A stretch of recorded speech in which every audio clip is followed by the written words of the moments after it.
Hello viewers, स्वागत है आप सभी का मेरे यूट्यूब चैनल स्कूल ट्यूशन गुरुजी में। बच्चों, आज हम शुरू करने वाले हैं आपका चैप्टर एटम्स एंड मॉलिक्यूल्स यानी परमाणु एवं अणु। और इसमें सबसे पहला टॉपिक है हमारा केमिकल कॉम्बिनेशन यानी रासायनिक संयोजन। रासायनिक संयोजन बेसिकली बच्चों ये चीज़ होती है कि जब केमिकल रिएक्शन होता है तो दो चीज़ें होती हैं उसमें।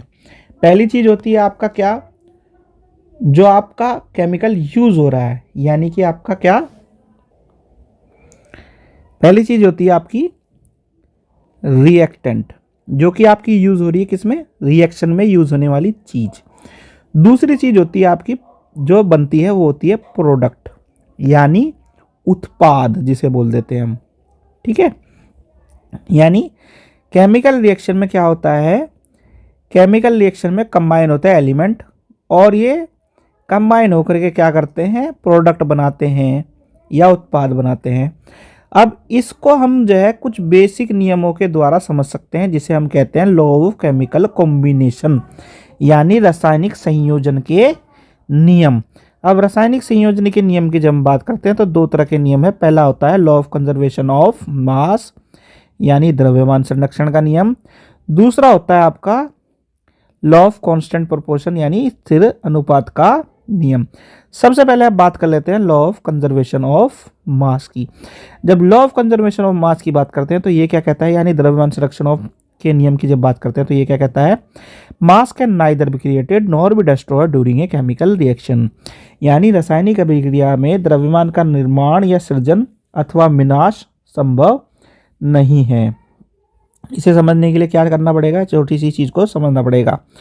पहली चीज क्या कि आपकी किसी भी रासायनिक अभिक्रिया में कोई उत्पाद का द्रव्यमान जो होगा या अभिकारक का द्रव्यमान होगा उसका योग समान होगा। ठीक है, अब केमिकल रिएक्शन देख लेते हैं जरा। ए का द्रव्यमान 4 ग्राम, बी का द्रव्यमान कितना हो गया 10 ग्राम, यानी एक का है 4 ग्राम और बी का है 10 ग्राम 10 ग्राम।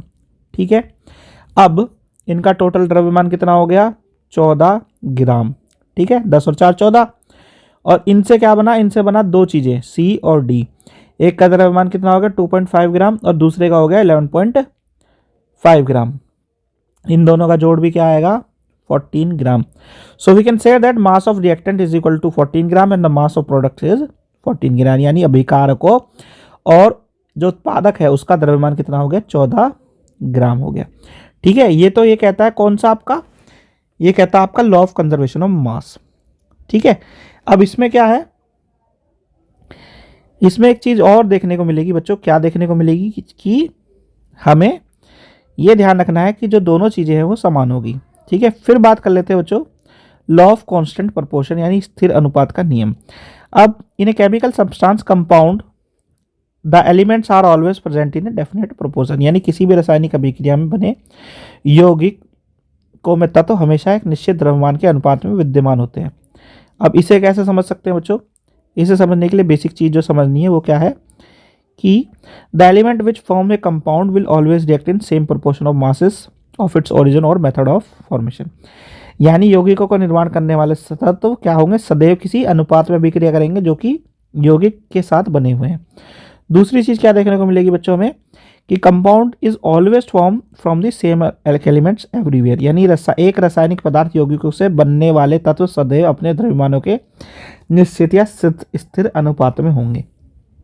अब इसे समझने का एक आसान सा तरीका है हमारे पास, H2O यानी हाइड्रोजन के 2 और ऑक्सीजन का 1, ये हो गया आपका 2:1। 2 इसके हो गए, 1 इसका हो गया। अब हम इन्हें देखते हैं रेशो के हिसाब से। ये तो हमने वैसे ही कैलकुलेट की, दो चीज हमने एक चीज ले ली। अब हमें क्या देखना है यहाँ पे, जो हमारा रेशो है मास का रेशो है उसके हिसाब से देखना है।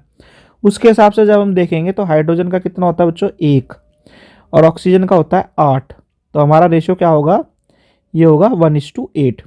ठीक है, वैसे अगर देखेंगे तो एक नॉर्मल वे में तो 2 हर बार हाइड्रोजन कितने होंगे 2 होंगे, ऑक्सीजन का 1 होगा।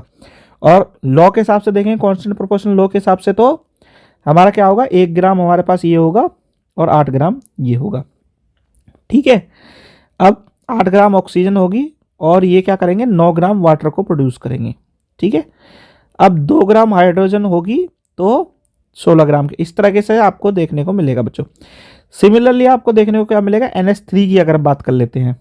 ठीक है, NH3 में हमें देखने को मिलेगा क्या, NH का कितना है 14 और ये हो गया आपका 3, तो 14:3 के रेशियो मिलेगा। अब कार्बन डाइऑक्साइड की बात करें तो CO2 जिसे बोलते हैं बच्चों, तो यहाँ पे क्या देखने को मिलेगा 3:8 का रेशियो देखने को मिलेगा।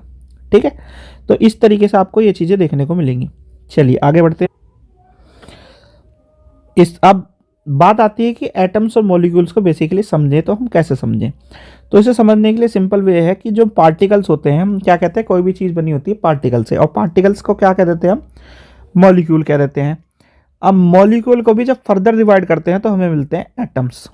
ठीक है, अब एटम क्या है, बहुत ही छोटी यूनिट है, वो क्या है 1 nanometre is equal to 10⁻⁹ nanometre के आसपास की भी बिलियंथ पार्ट ऑफ मीटर है। ठीक है, इसका भी कितना है 10 करोड़वा भाग है। अब इसे कैसे समझ सकते हैं बच्चों, इसे ऐसे समझ सकते हैं, होता क्या है बच्चों कि ज़्यादातर जो परमाणु होते हैं या एटम होते हैं हाईली रिएक्टिव स्टेट में होते हैं, रासायनिक अभिक्रिया हर वक्त कुछ ना कुछ चलती रहती है, उनमें करते रहते हैं। अब क्योंकि ये रासायनिक अभिक्रिया हो रही है तो एटम और एटम मिल करके क्या बना देते हैं, मॉलिक्यूल बना देते हैं, यानी परमाणु और परमाणु दो मिलकर के अणु बना देते हैं। जैसे कि ऑक्सीजन प्लस ऑक्सीजन मिलकर के O2 बना दिया आपका।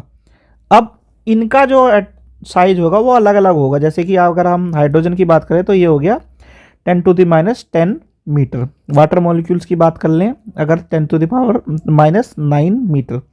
ठीक है, इस तरीके से आपको देखने को मिलेगा बच्चों। चलिए अब आगे बढ़ते हैं। तो बच्चों आपका ये वाला टॉपिक होता है यहीं कंप्लीट। आशा करता हूं आपको वीडियो अच्छी लगी होगी। नेक्स्ट वीडियो में हम देखेंगे बाकी के बचे हुए चैप्टर को। Thank you.